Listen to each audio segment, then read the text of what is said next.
So the minute you touch them, you're already doing damage to them because they're so young and so tender and so fragile. So you've got a dirt issue and you've got a fragility problem with sprouts. Are the two biggest common problems. So if you ran it this way and then you took cutting shears, you cut it and you've got a little pot and it falls right into your pot. You've never touched it, there is no soil, you're done. End of problem, they're perfect. Was this your idea? You like that? That is amazing. I am very impressed. Don't be. I'm just an average guy with some free time, kind of like the guy with the grass. So you had your nebulizer in the middle there on the No, the nebulizer is a different form of aeroponics. how The is water? mister. The mister would be on a tube. Would be, Where in that? And what's the who's structure? got all the stuff? Okay, it's all there. The structure is called patent mineral resource players.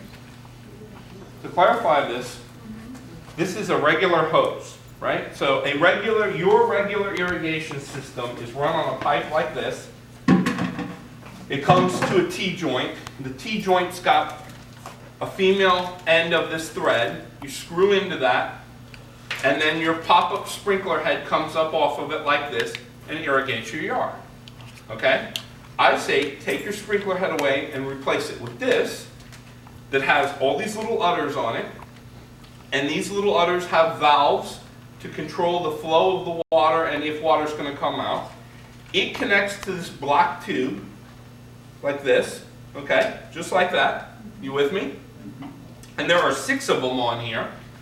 And then this black tube runs through here, and there is an actual head.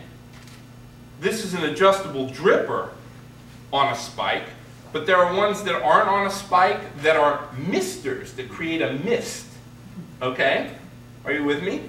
So then you plug this into that black tube going through the middle, a couple misters. You set your timer. It's time to write now. 5 seconds every 20 minutes. And that will give you adequate nutrified water on the back of that cloth to produce your sprouts with no problem, to give you slamming sprouts without no muss, no fuss, a chia pet with all the benefits. So, that is the overall end-to-end of, unless I'm missing anything. There I am. There's one more thing I want to talk about. The thing I always forget to talk about, which is how to make money. There you go. So, the last thing I want to talk about is in dire economic times, I guess, that we're in or whatever, you can live without your cell phone, and you can live without your computer, and your laptop, and all that nonsense. But as a former United States Marine that did the Gulf, I will tell you, if I can negate your food, water, or air, you are done. And there is no gray area. So bear that in mind when you're listening to all the things in the world and, blah, blah, blah, blah, blah, blah, blah. The things you should be more particular about than anything is very sensitive about is someone dealing with your food, water, or air. Because it's irreplaceable and you will drop dead if any one of those 3 get negated. So on that note, that is kind of some of the impetus that led me up to doing all this. We had a little mini conversation before everyone showed up about how mean women are. You guys are like, oh no. Be a guy inside Publix or Joann Fabric and realize how out of your realm you are and how much women will just slam their cart into you to get you out of their way. Be a Floridian in Minnesota, Italian, and female, 26 years old. Okay, so you are having a bad ride there. I'm just simply saying it's pretty rough for guys in Joann Fabrics of all places, and Publix wasn't much better, and I got tired of it. And I'm not a drama person. I don't like a whole lot of drama. I like simple, straightforward, done answers. How much is this? $5? Okay, $5, we're done. How much? When can I get in and out of here? How long does that take? These are the kinds of. That's how my mind works.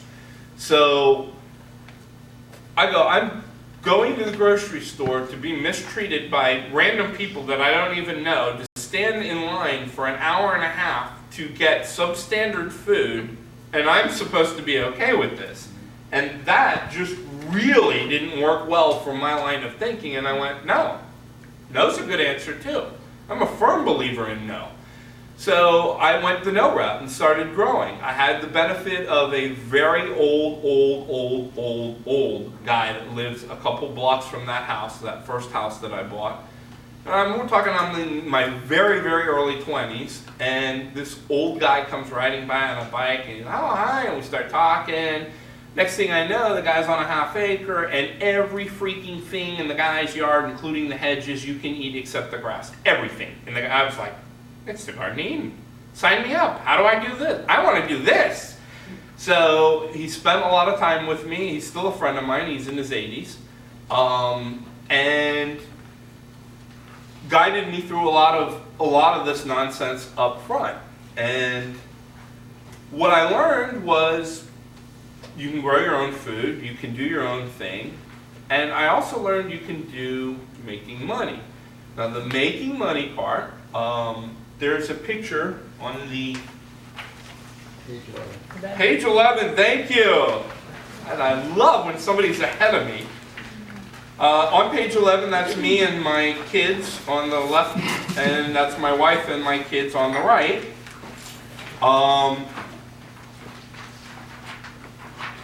Everyone's significantly older than this picture, of these pictures now. But if you look down below those pictures, those two pictures, and go to the next set, and in between it says a moneymaker. That shade house that you're looking in the bottom right picture, and the inside is the inside of that shade house. So the left picture is the inside of that shade house.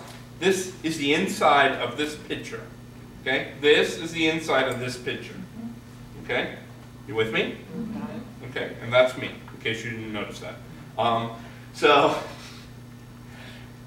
that shade house is 20 by 30 feet. 20 by 30 feet sounds like a lot of room, but believe it or not, it's not much more than this. Right? From here to the door to door is about 30 feet. It's about this size. That's generating $30,000 a year. What I'm not telling you about is the rest of the picture, which is time to pick up. And I know time to pick up doesn't sound right. So let's talk about that shade house in particular. People that own that plot of land they have a couple issues. They produced a child when they were very old, and the child came out handicapped, mentally. So there's two problems. One, the child's handicapped. Two, the parents are already very old and they're going to drop dead because there's no beating the Grim Reaper sooner than they would like to get this kid onto the right program, path, whatever. They realize that they already stacked the deck the wrong way up front. That being said, the parents are geniuses, I'm concerned. The dad's the guy that sells stuff to growers. And make a long story short, it's one of his jobs. He's got tons of jobs, but to make a long story short, they set the kid up with growing Florida natives in propagation. That shade house is set up to propagate plants. Let me dispel a couple quick myths for you. How many of you have been to a nursery down whatever highway, stopped, walked in, and bought a plant, ever in life? Yeah, everybody, okay. Most nurseries do not grow their own plants. So let me dispel myth number one. Myth number one would be, oh, these dudes in the back, they got this, and they grew it, and they put the seed in the ground, and then the plant came up. They're not doing that. They're basically a retail outlet, even though they don't look like that to untrained eyes, selling plants that were propagated somewhere else, in your backyard, in your backyard, in your backyard, on your 5 acres, on that 2 acres. Those people, that nursery either sends a truck out to pick up the plants, or those people bring a truck to the nursery to drop off the plants, and there is a financial transaction that goes down. How much are you making? Well, you're making 9, 6, 9, 15, 20 cents a cell on a 144 count cell tray thing. You're making a couple cents per cell. Do you understand what I mean by that? Those trays that have little multiple cells in it? Cubes. Right, small cubes. Okay, you're making a couple cents. But you start adding that up in the distance of this room, and we get 3 grow cycles on those kinds of things. You only need them growing for like 4 months before they're jumping out of the ground enough for you to sell them to the nursery. And you've got 3 cycles of $10,000 being produced in this much space that quick. Literally. It's no joke. So I found this out when they asked me to help them build this, put this together, and I'm putting it together, and then I keep coming by, and I'm talking to the dad and the son, and how we doing, Dad? Everything's going good. And they were having some remodeling done, and Dad, this is how I ran into him. A friend of mine asked me to help him, coach him through that or whatever. Make a long story short, they asked me to keep an eye on their remodeling crew and talk to them because the crew was all Spanish and I speak Spanish. So they go, can you talk to them? I said, sure. So I went up there and it's like 900 degrees, everything's freaking dirty, it's hot, and now we're a couple months later into this thing. This is already set up, we've set that up, the plants are on autopilot. It's time for these plants to be sold, the first round of them. And the handicapped kid's downstairs, and all I could hear from the thing, time to pick up, pick up, pick up, and I can hear this upstairs. So I had to think to myself, who's really mentally handicapped, him or me? This guy just cleared 10 G's by calling a place and had them pick up things, and I'm like, I'm the idiot. He's not the village idiot, I'm the village idiot. I'm so much the village idiot that we put 2 more of these things up, and this kid's clearing 90 G's a year and is barely qualified to tie his shoes. So who's crazy and who's an idiot? I would venture to bet most of us are idiots in comparison to what the genius parent set up for the kid that couldn't handle too much. It's not like he was going to go work for IBM. Everybody knew that up front. But what they did do is provide him a very sustainable income of something he could handle that wasn't too mentally taxing, had the numbers to call, knew how it worked, and it's on autopilot. That is exactly what that thing is doing. That is that picture. Those people really exist, the story is true, and that is reality. Another way to make money is to put trees that produce money or plants that produce money. I mean, people don't grow food not to make money, yes? From this Midwest extension that I just did, Right. there was a woman who, I have the name down, but through the Chicago Climate Exchange, they're now getting carbon credits. Okay. For if you or do anything, you have to actually change something, like if you're already farming stuff, it does not count. But if you take something that was not farmed and then make it, environmentally right, you get carbon credits, which you can sell for cash. Okay. It's I'll brand go a new. step further. Ready? Not brand new. No. the Couple carbon hippie credits for kids in Pittsburgh. Okay? You think of Pittsburgh, you think of steel, you think of the runoff of steel, you don't think of green. I implore you to go out to Pittsburgh and see how much they're kicking ass in green in Pittsburgh. They're owning it. They're making Northern I was Californians just there. I look. just flew out of it. Okay, so you know what I'm talking Yeah. about. Yes. It's unbelievable what's going down in Pittsburgh. So, in Pittsburgh, as I'm crossing the Mon on one of the bridges going out to Homestead, for those of us from the Burg or anywhere around there, there's 2 rivers, the Ohio and the front, the Allegheny and the Monongahela come to the point at the point in Pittsburgh and turn into the Ohio and go out from there. So I'm crossing the Monongahela on a bridge. I'm up there. I did some work up there. I set up some stuff outside of Pittsburgh. And I'm crossing and I'm listening to their equivalent of NPR. And I'm like, okay, and I'm listening. And they talk about these kids that convince the city. Apparently when you make steel, it has a runoff called coke. And that's the highly toxic crap laying all over around Pittsburgh that's polluted the soil, et cetera, et cetera. So these kids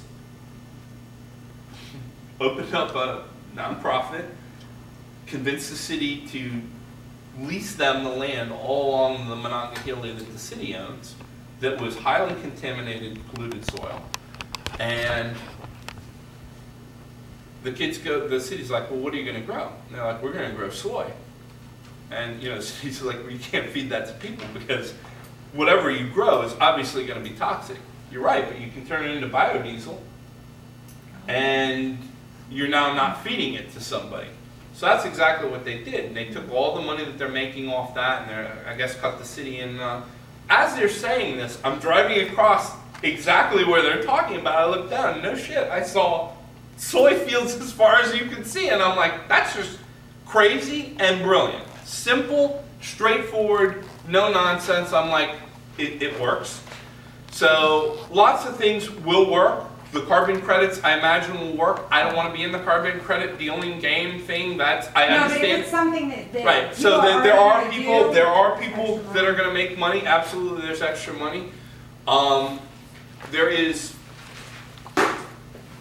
Let's just talk about the thing I'm setting up in New York. That's easy enough.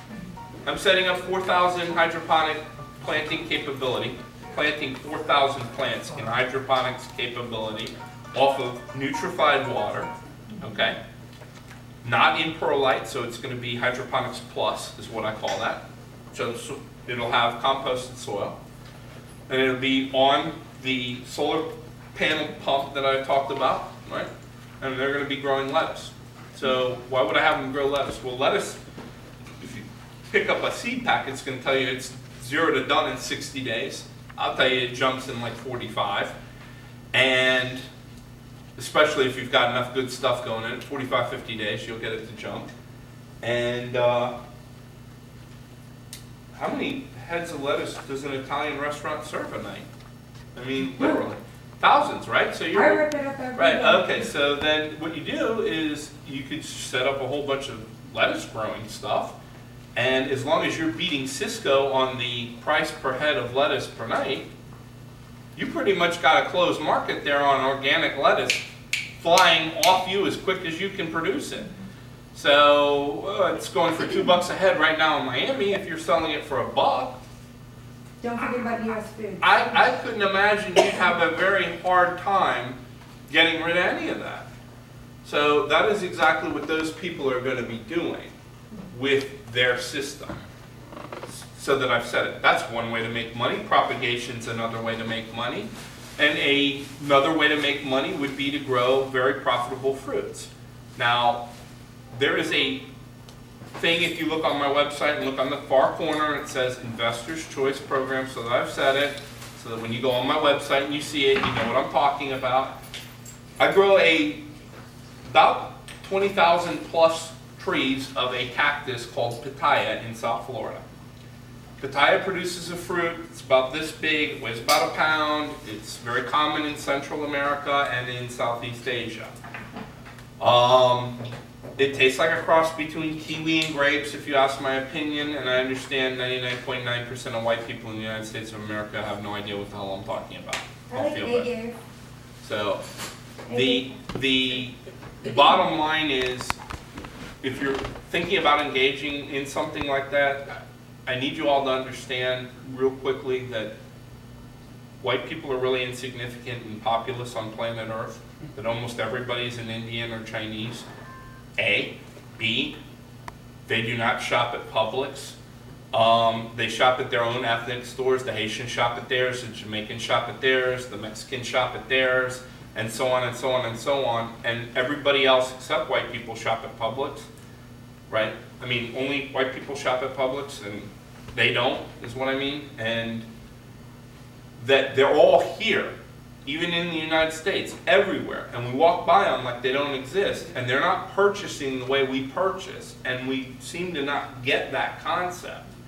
And they're going to want the foods that they ate, and we are really food poor as white people, if you wanted my own personal opinion without sounding like a anti-racist or something.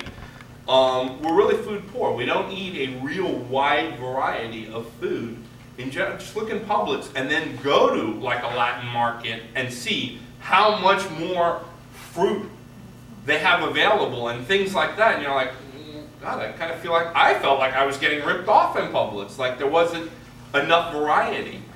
So I asking you to maybe look at that before you call me and go, okay, Pat, I'm thinking about this. Bottom line is it's a solid money maker that deals with their niche market that white people don't deal with, would be the easiest way to say that.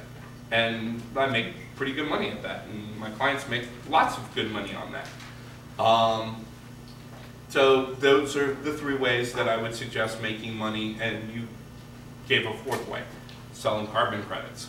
So any questions now that I'm done and rambling and everything? And that's pretty much my whole wrap, and go ahead, fire away. I just want to mention, Americans can't sell Can't what? carbon credits. We can't in America sell carbon credits. Yes, we can. I was just at the Midwest Extension. Well, you can only sell it through Chicago, which is not really a big exchange. You can't sell international carbon credits being American. Okay. They just changed. I'm hearing all this. Honestly, I could care less about carbon credits. Carbon credits to me sound like Disney World, like selling Mickey Mouse or not selling Mickey Mouse or whatever. I deal with plants in the real world. I've removed myself from a lot of things in the world that I don't believe in. I don't own credit cards. I pay for everything in cash. I know I might sound radical or whatever, but I'm a patriot. I love my country, but I've watched my country under both banners of both political parties. I'm double degree educated in politics. My degrees are in politics from college. So I'm up to here with everything every government and every politician said since day one. I don't care who they are, what party they fall under. I am registered NPA. I don't believe in any of them. Not even Al Gore. None of them. Not even Al Gore. Because there's always an incentive behind the, I'm sorry, it's a great book, it's a great thing, it's just not me. I believe in people, not politics. I believe in planet Earth, not a policy. So, yes? Besides the goldfish and the koi, any other fish for mosquitoes? I don't know, I'm not really a fish person. Okay. I mean, I'm just telling you what They I've don't need seen to be, work. the thing about koi and goldfish, they don't need aeration. Right. They'll be fine, and most fish need aeration. Can you still put the fish in even after you put the seaweed in? It has the salt? I was wondering that earlier too.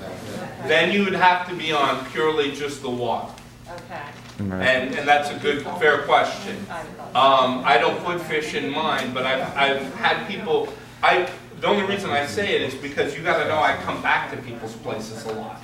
And especially my quote-unquote usual suspects that call me up and they're like, "Pat, can you swing by?" Sure.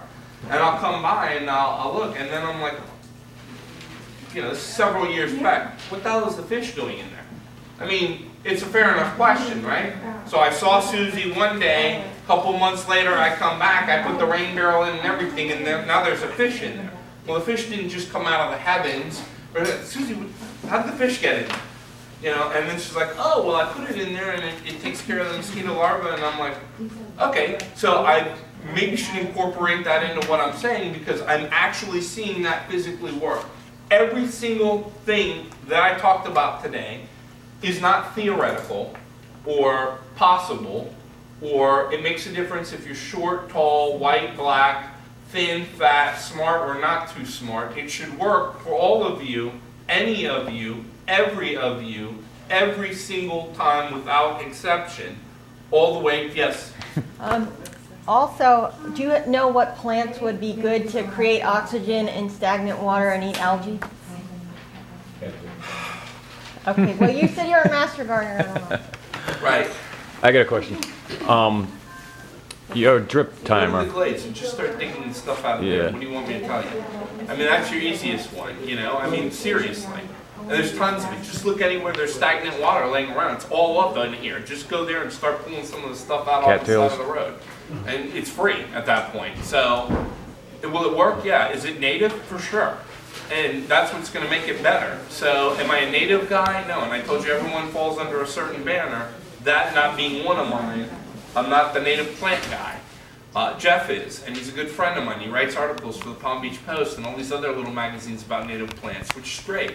And Jeff's thing. But I know that would work in a heartbeat. And if you wanted me to recommend something, certainly I'm never going to have a problem with something that's native to our environment.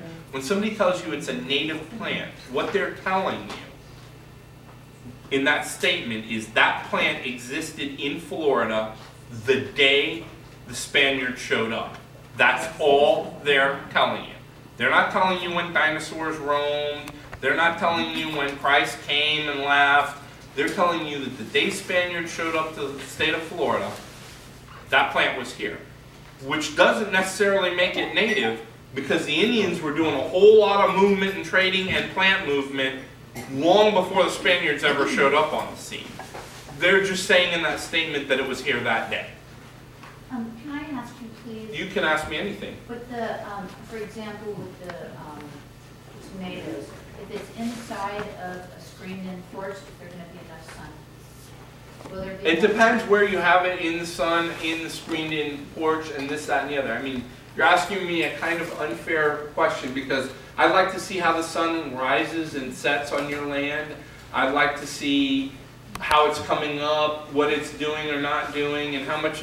I understand, and you could tell me, but no, you could tell me. But see, what you're not telling me in the picture is how high the 40-foot trees in your neighbor's yard that are blocking it is, and stuff that I can see when I'm actually there. So is there like a rule of thumb, like some people say? Well, a rule of thumb is 8 hours a day of sun is what they consider full sun. Okay, 8 hours of full sun. is full 6 to 8 hours is full sun. I'm going to say you can get away with about 5 and be fine in the state of Florida, because our sun is like on crack steroid sun. But not convincing. So, correct. Correct on that back statement. How much better Yeah. do you put in the You don't remember. worms in? I shred up about that much. You know, a bed about that much is plenty for them. It's happy. They like it. On your irrigation, you do 5 You're seconds. filming. Why do I feel like? Yes. On my irrigation, yes. So, You do 5 seconds every 20 minutes, 24 hours a day? yeah, That's how you do it, okay? that's it. That's my formula. No, for the mister. Right. Just for the That mister, was- for the sprouts. Thank you so Oh, much. just for the Yeah, mister? not on the sprouts, in the packet, on the page 12, on page 12, it says vegetables can grow 24/7, 365 in South Florida, blah, blah, blah. I'm sorry, come up to here. Water early in the day as opposed to late at night for best results. The watering frequency mainly depends on The current weather. yeah, I can't read upside down. Current weather, soil composition, and age of plants involved. Young plants need 1 inch of water per week applied frequently. I chop mine into thirds. You can chop it into quarters. So 1 inch of rain applied frequently means quarter inch, quarter inch, quarter inch, quarter inch. If you're chopping it into fourths, or a third of an inch, a third of an inch, and a third of an inch of water. Once again, going back to the Dixie cups, tell me how much water's falling there. If I fire my sprinkler up for 15 minutes, how much water actually hit. And then the other, once they're established, bearing in mind, I'm telling you that my seeds are 0 to 60, they're done. So young is the first 4 weeks, mature is the second 4 weeks. First 4 weeks I need it frequently at a quarter of an inch or a third of an inch 3 times a week. 3 times a week or 4 times a week. The back half, the second month, you can drop it down to a ½ inch and water it infrequently whenever you want. I leave mine on the 1 inch consistently. I've got enough drainage going on that I know I'm using a little more water than I need. But since I'm on drip, I'm kind of doing everything right up to that point, and I kind of feel okay with it. Did that help? Does this help everyone? Bad, indifferent, you don't like it? No? Oh, thank you. Thank you. I mean, I hope that helped. So, did you learn different things than your normal kind of stuff? We learned about how to put, where'd she go? I'm gonna miss her. I want a copy of this. Because I don't have it. Oh, really? Yeah. I'll get you one. Please, I don't, Yeah, definitely. I don't have any, It's a deal. thank you. Thank you. I'm glad to finally. This, I didn't get that last week. You didn't? And well, you saw when I did it the last minute last week as well, and I told you I think it's brilliant. that the second time you hear it, you'll catch a lot more of this because I'm talking so fast, going through things. There's so much to cover, and there's only 3 hours, and I'm trying to, this is called a 55-gallon bucket. Yeah, you're not gonna get it. There's one dude in the entire south part of the state of Florida that sells this. And obviously, I'd be the guy. So, and you gotta know how many people call me up asking, how do I get those barrels? Okay, and so Good how luck do on we, that. how do we put stuff in it? Do we have to go through that every time we put stuff in it? Well, yeah, or you, if it's small enough, you can do this. Okay, and then Okay. you just throw stuff in there and Uh-huh. just, and then flip That's it? it. And then how often do you flip it? Each time? Every single night, I take stuff. Here's how I actually live. You ready? Yeah. Okay. I've got a kitchen. It looks kind of like that kitchen, right?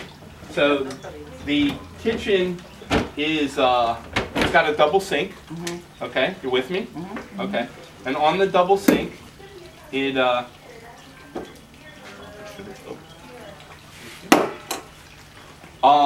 and then you just spin it, literally. You have a double sink. So I got a double sink, and I have a cutting board that extends out a little over into this one, and it only comes about this far across my sink.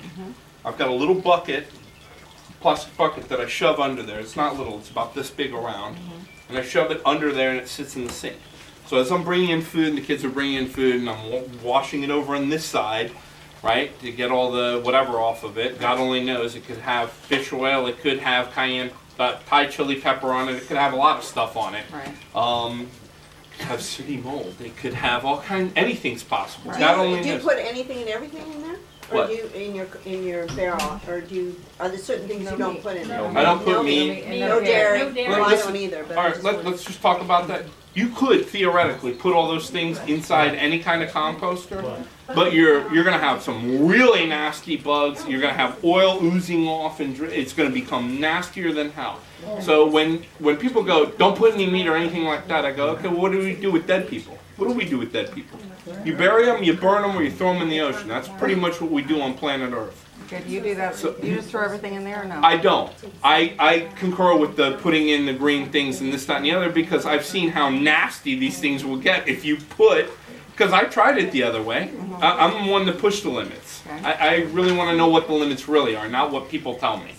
So I take my food and I'm cutting it up and I'm dicing it up, et cetera, et cetera, et cetera, and I've got the little carrot plume off of, and it's going in there and all this extra stuff, and before you know it, that little bucket's full. I take that bucket outside, and at the end of the night, we walk out and we dump it in here. That's an everyday process. The minute it hits there, I or my children end up once, twice. You could do it once and be done. I make them do it twice or 3 times because I'm a sadist and I want them to actually get a little workout. So that's the only reason I make them do it more than once. Not that it's going to make it better or more magical or anything along the lines like that. If you see, there are holes in the bottom, there are holes all around the sides, there are holes on the top. And then no matter what angle this barrel is sitting at, because when there's enough material in here, I can make this barrel sit like this, right? And I can make it sit like this, I can make it sit like this, I can make it sit, doesn't really matter. As long as you got a pan sitting under it to collect the runoff of when the rain comes down on it. Mine sits out in the plain wild blue yonder, okay? So, that being said, there's something I'm missing here. Why does it So have how, holes? Don't fill it for aeration. Don't fill these things up more than here. And you go, that's it? About a third of the way up? Yeah, that's it. First of all, if any of you are generating more than a third of that, then you're not using it the right way. And here's how you're supposed to use it. If you're from up north or from down here and Uncle Joe goes out there with a pitchfork and you've got 2 in-ground compost gates, right? Okay? And Uncle Joe used to go out there with a pitchfork and move the stuff from one to the other. That's 3 months, 1 season for that stuff to break down. This will do it in 21 days, 3 weeks as opposed to 3 months. Every time you do this, you're doing Uncle Joe's movement of aeration. Are you with me? Yep. Okay. So you've now sped up the process because you could spin this to your heart's content. About 3 weeks, 3 to 4 weeks, this stuff should be fine. Every day, if you're doing what I just said I do, where I'm cutting this stuff up and I'm throwing all the scrap in there and the eggshells and the coffee grinds, and I am a coffee freak. So there is no end to the coffee grinds coming off of my thing. I grew up with Cubans in Miami, so it's pure caffeine 24/7, 365 for me. The coffee grounds are going in there, everything's going in there. 21 days later, you should be bringing stuff out. Soil. Yeah, but what about the stuff, what about the banana peel or the avocado husk or whatever that I just threw in there from last night, the corn, the this, the da. Well, you know what, you're going to see it, clear as day. It's going to be that same, but it's going to look just like the banana peel you threw in last night. So here's how I operationally make this work. I take a little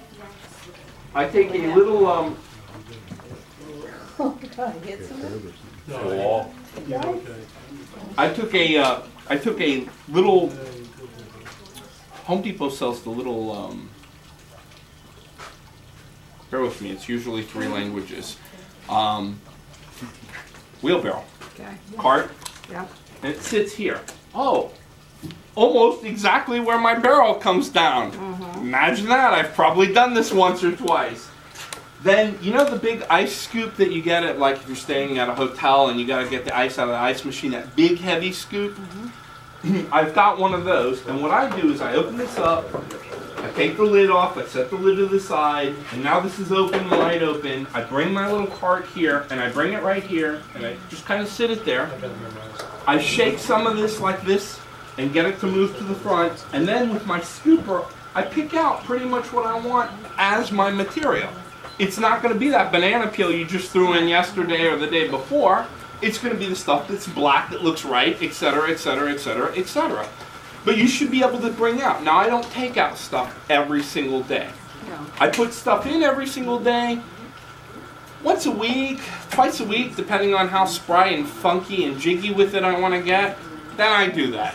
But I'm also already bringing in seaweed and all kinds of other stuff that you've heard me. So there's usually some sort of activity going on of happiness. So, but you wouldn't, I mean, somebody who was just starting this would wait 21 days before? Absolutely. Okay, so Before you took anything out. Right. And then how much, even if you were a family of 10, are you really going to fill this much? I mean, that's a lot of stuff. And I understand for those of you that are vegans or raw vegans that your consumption rates are a lot quicker and in actually vegetation. it's flowers and, you know, it's all sorts of green things that go Right, like nasturtiums, which grow really easy here, so throw them on everything and eat them. Yeah, they're brainless to grow here. I mean, you can literally just pitch the seeds Do and you they'll ever grow. put straw in there? I mean, there's this whole thing of the brown and the green and the... Right. There's not straw unless it's pine needles here. I don't live in the Midwest. We don't have like the wild blue yonders. I'm a Floridian. Yeah. I'm for real a Floridian. So I'm not going to go rustle up straw, find straw. I don't live near So a what do you farm. put in there? I don't go out and get horse shit from the... And I live in Palm Beach. It's easy for me to go out to the polo grounds. They gotta, I mean, they'll beg you to take that stuff. Sure. But I'm not dealing with it because that's a little bit more effort than I want to go through. And there are people that do. So It's in just there, not me. What, you What don't, brown you don't, you material don't fool do you around use? with that? Seaweed, your normal compost, my coffee grounds, my eggshells, some paper, Leaf. leaves, the clippings, the stuff that I'm getting out of my yard as I'm cleaning, the underutilized, a yard like this massive yard. Where is he so I don't say? He Oh. was checking it out. What would be the one tool I would have here, above and beyond anything they have here? I would have one of them Oh, we shredders, the Yeah, I chippers. wouldn't- That would be the one tool I'd be buying yesterday. I agree. Would be that because it's just creating all kinds of good stuff. So if you're on anything bigger than a quarter of an acre, Yeah, but I'm not, but I'm just wondering. I mean, even on a quarter of an acre, I would argue, you know, everyone goes, what's that last one thing you'd get? A chipper all day long. So I'm just telling you. So you can get all kinds of stuff. Take stuff from your neighbor's yard. It's everywhere. I mean, you're not going to have a problem finding the stuff to put in here. Trust No, me. no, I'm not worried about that. I In the just worst think case about scenario, when you see the Guatemalans on the side of the road and they got big bags of, can you throw that in the back of my truck? They'll be happy to give it to you. I just was wondering about the combinations. I mean, so it's yeah. really important I, to have the, these two the things. ratio is 30-to-1. It's 30 what I was carbon per 1 nitrate. You actually want to have either paper, ground up paper, Right. or you can use straw, hay, corn husks are really good. Any kind of wood, the bigger, chunkier wood. I know for a land-based, the question I have for you is I know to actually make real compost, it's supposed to take 112 days. And the center of the compost should be at 131 to 150 degrees in the center. You have to test it for ammonia, for carbon. But I'm not gonna do all that, so. Right, to have, In to reality, have, I'm not gonna do that. but to have it considered organic compost if you had a farm, and it'd have to be within certain specs. But I don't. This is just for me and my little garden. I know you have to have carbon. If you don't have carbon, you have Yeah. moist, you have too much, Doesn't work. yeah, it's just sludge. 'Cause I used to, well, doesn't matter what I used to do. That's But you what I could thought. take these food scraps and mix it with layers that you put in your garden, you know, like the leaves or the other Right. things, and mix it there. You don't have to mix it in that. Precisely. And they put. And at any pipes. point that you're not happy with anything, we're gonna come down to my holy trinity. Burn it, put it in the ocean, or bury it. Yeah, I wouldn't do it. I'm just simply saying, that's what we do to dead people, and the products that we're talking about at that point fall into that realm. So, you know, if you're looking for something to decompose, Oh, no, I'm break not- down in Mother Nature's terms, right? She was just talking about carbon to nitrogen. Right, it's not that I don't have enough stuff, I'm just trying to say that you do need brown, you do need green. But you don't have to do it in there. You could do it outside in the Okay, garden. All right. I have information right here, actually, how to compost and diagnosing composting problems. If you'd like to write down the website for this, you're more than welcome. Yes, go ahead. I did. You? Where? I went to Coral Park. I grew up in Westchester.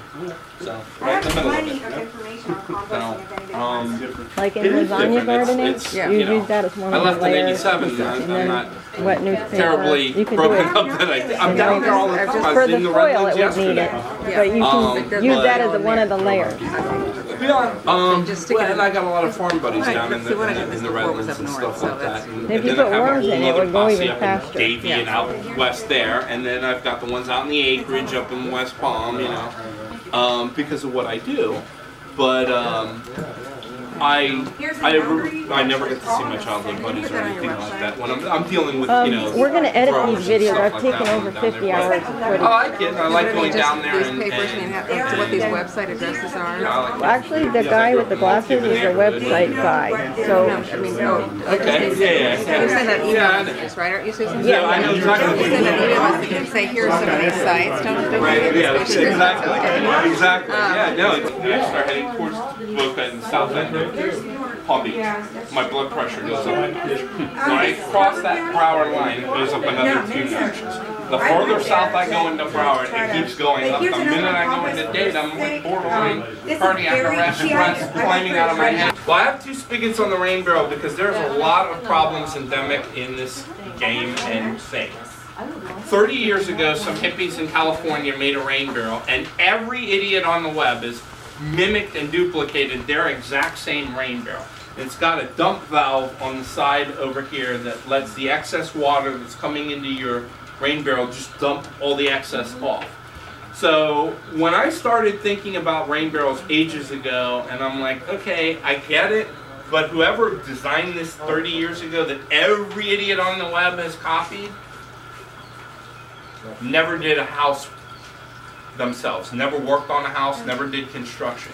Because nobody in their right mind would have gallons of water pouring down right next to your foundation, right? I went, whoever designed this never worked on a house. Well, they still do that with the county extension though, because I just took the rainbow course. And Right. they have, I'm like, well, that's crazy. It's right Thank there. you. I agree, Right, that was so, an issue. right, well, I just was specifically asked why mine has 2 spigots.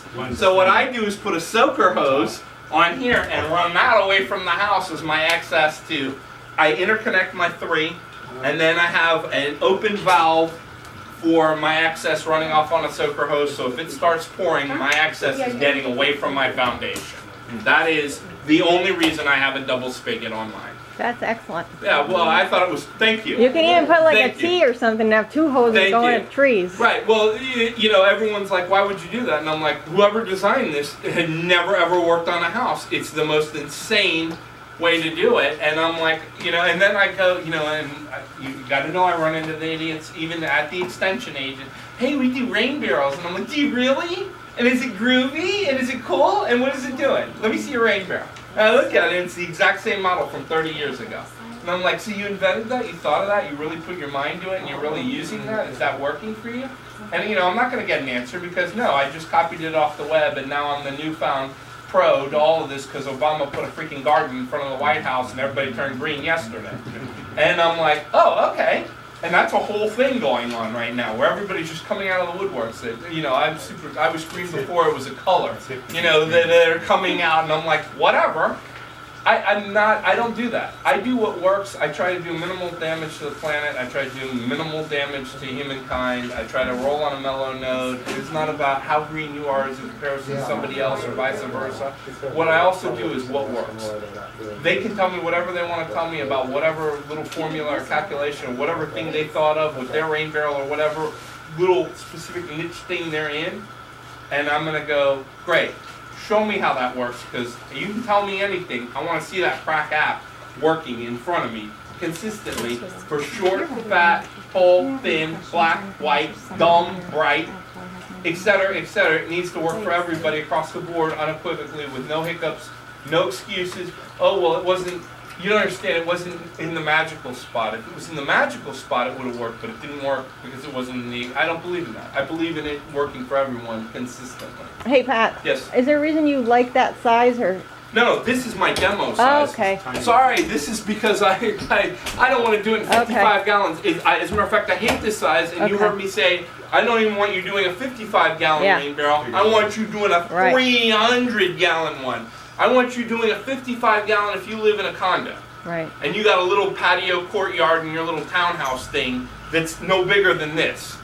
Right? And you're going to run a raised bed off of it, one raised bed, and that's the whole gardening that you're ever going to do in your whole gardening life, and it's just you by yourself, and that's your little garden that you're playing with. That's when you can have one rain barrel. You got anything going bigger than that, we need to start talking about size. Otherwise, ditch the concept of a rain barrel. If you're on well, use the well and don't ever do a rain barrel, and just run all your irrigation off of that. But bring your irrigation into a barrel if you want to do all the other tricks that I was talking about adding the little happy and, mix of stuff that I put in mine. It's just a different way to look at it. But you're not actually using the rain barrels at that point to capture the water. Right. You know, and it's not, if you didn't capture it, it's not like it goes away or it goes to hell or something. You know, it's just going to get recycled somewhere else. It's not like it's wasted. When it's wasted is when it runs off of, in a city where everything's paved, runs right into the gutter and then ends up going right out to the ocean. That's just crazy. But that's kind of like the crap that's being pumped out when you're looking at, you know, the ocean as a native South Floridian. You're going, oh, this just don't look right. It is Ever heard of a crazy. politician named Honey News here in town? She had a Understand? I'm like, do it on the 1st and the 15th. Do it on the 1st and the 15th. Do it on the How much easier could it be? Now, I don't always do it on the 1st and the 15th. Memorial weekend or whatever, I think I planned it on the 29th. Well, that's pretty damn close to the 1st. Am I going to complain over, 3 days there? Not really. Honestly, it's not going to, and you'll get the feel for this. I mean, you'll start, like I said, about the soil. That trimeter, you'll use the hell out of that trimeter the first 2 or 3 plantings you got to figure out soil, moisture levels and pH levels, and then the sun, and you want to be between 5.5 and 6.5 on the pH for almost all the plants. And that's another note, 5.5 to 6.5. It's on there actually. I think it's in the packet. It is in the packet. So you're gonna want to be there. You'll start seeing it, and you believe it or not, you'll almost smell it and taste it. I mean, you'll become really organic instead of fake believe organic, and you'll just know it. I mean, you'll walk by and you'll go, God, that thing looks awful. And you'll go, a little more water, a little more, and you'll know. You'll just kind of know. It'll be like a sixth sense while you're walking through your garden, to where And the comment section, you'll have so many years of developed comments. Even after, I want you to think just out of the box for a minute. And I'm telling you to plant in 4 cycles, June 1, June 15th, July 1, July 15th. By August 1, you're going to know what that looks like. By August 15th, you're going to know what that looks like. So June 1 to August 15th is only 8 weeks. Right? And you've now seen 2 full cycles go through in 8 weeks. Is that right? June 1 you planted. To July 31st, essentially. Right, so 60 days would be to the end of July, right? Right. June 15th you planted, Right. 60 days would be August 15th, right? By August 15th you would have seen that first cycle and the second cycle go through, which is 8 weeks.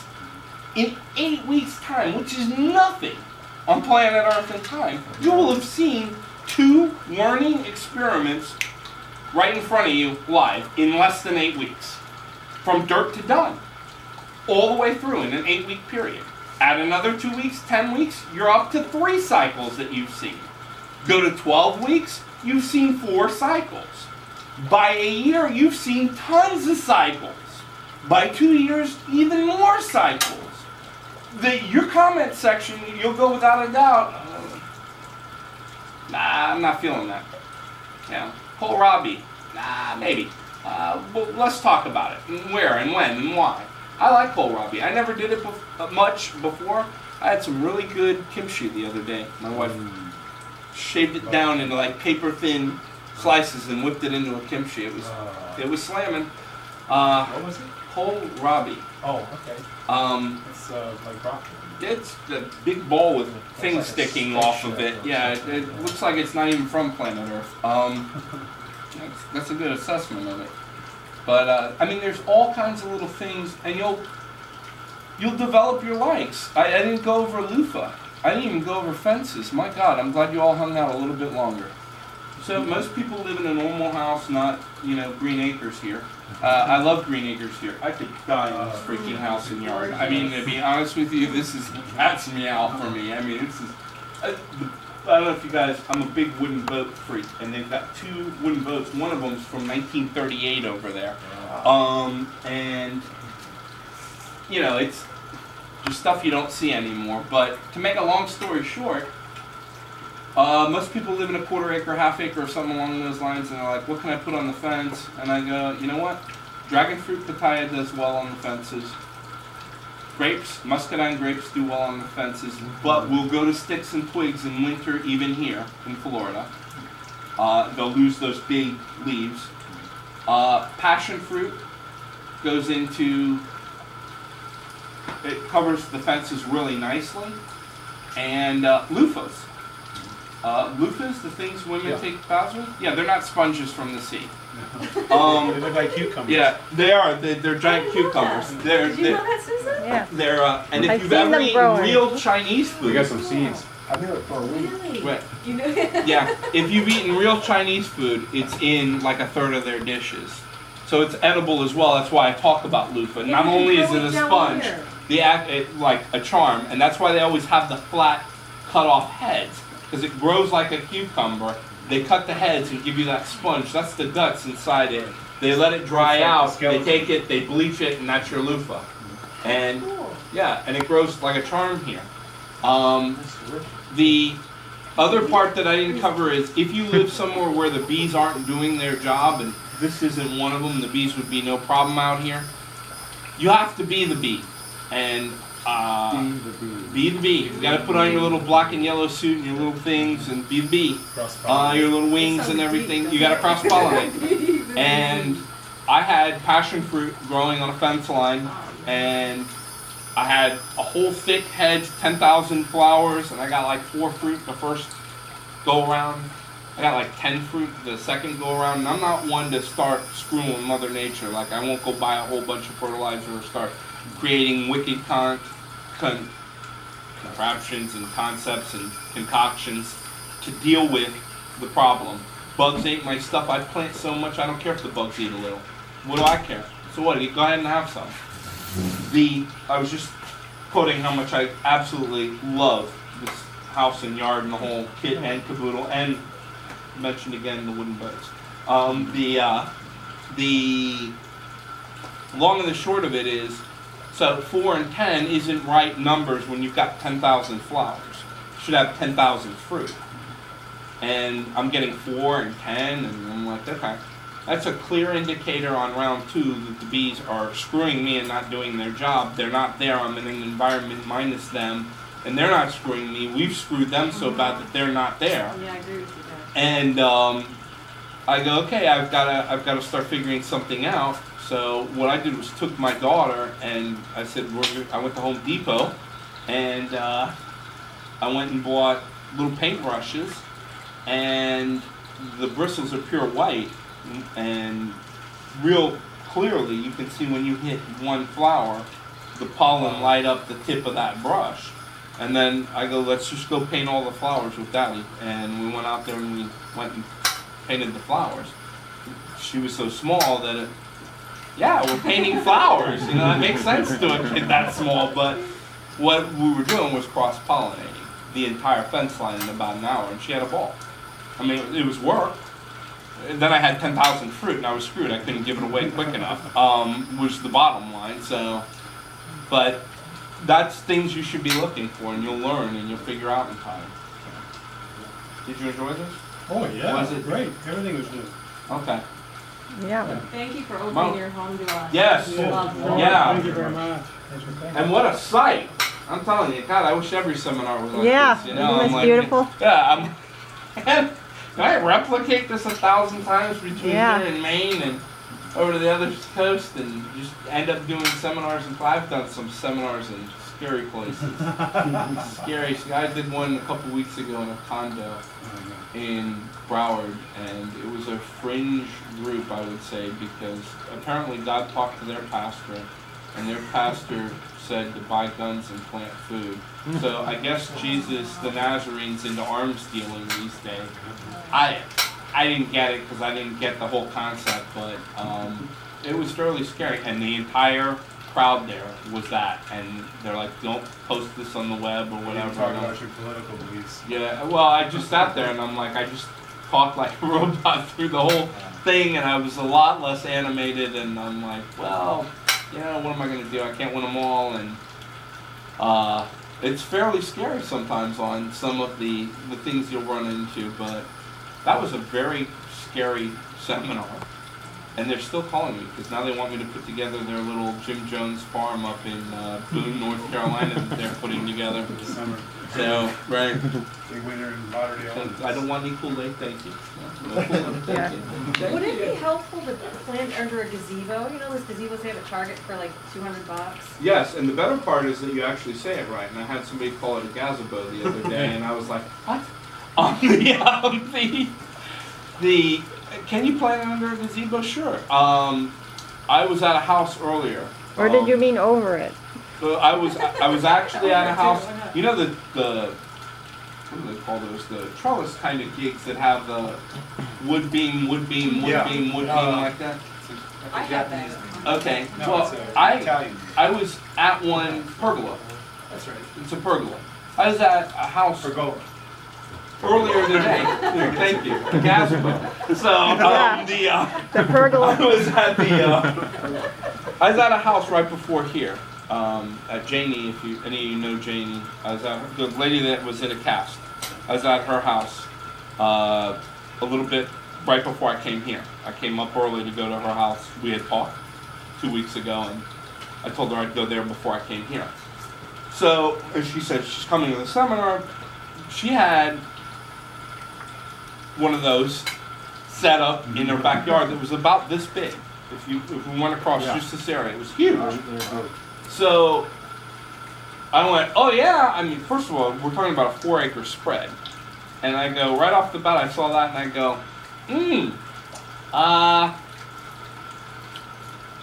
I'm seeing passion fruit, I'm seeing grapes, I'm just seeing lacing that all throughout there and it creating its own literal hard canopy across it.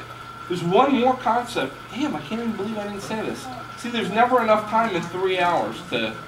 It's the concept of permaculture. I didn't even get into permaculture today, and I mean, a lot of people talk about like a monolithic little palm tree like this. Well, you know, vanilla's an orchid and it vines well, and you could just wrap that palm tree in vanilla, and then you could do Suriname cherries or Barbados cherries in a hedge going around the bottom, or you could bring up higher things like coffee trees and bring them up to about 8 feet, and you could do a little round of coffee trees and then do Suriname cherries lower around that, and then do herbs all around that, and the entire freaking thing's edible. If it was a coconut palm, and everything would be edible at that point.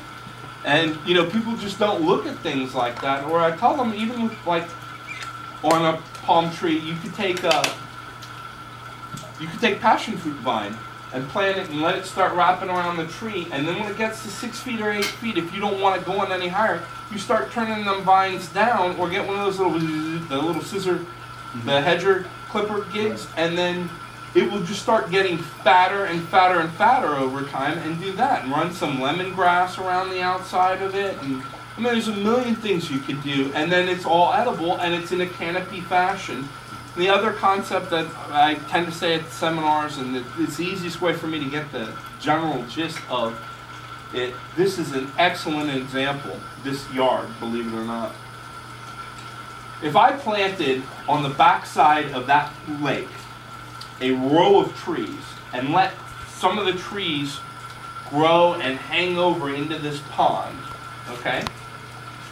Then put a fence on the other side of the basically, if I ran between you and I a series of trees, and I had the lake on this side with a fence, another fence on this side, and goats or pigs or something like that on this side, the foliage and fruit from these trees would fall into the goats and pigs. They would eat it.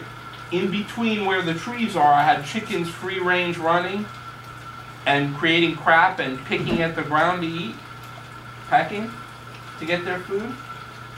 And then on this side I had the lake, and I put catfish or tilapia inside the lake, which will damn near eat anything like the koi will. The fruit trees, I could eat the fruit. Chickens, I could eat the chickens. The fish in the lake, I could eat the fish in the lake. The pigs and the goats, I could eat them. The pigs and the goats would eat the fruit coming off of the trees. The tilapia will eat the fruit and the foliage coming off the trees. And the chickens will peck at everything in between. It's all harmonious, taking care of each other, and every single thing at that point is edible. Except for the dropping from the chicken. And the chicken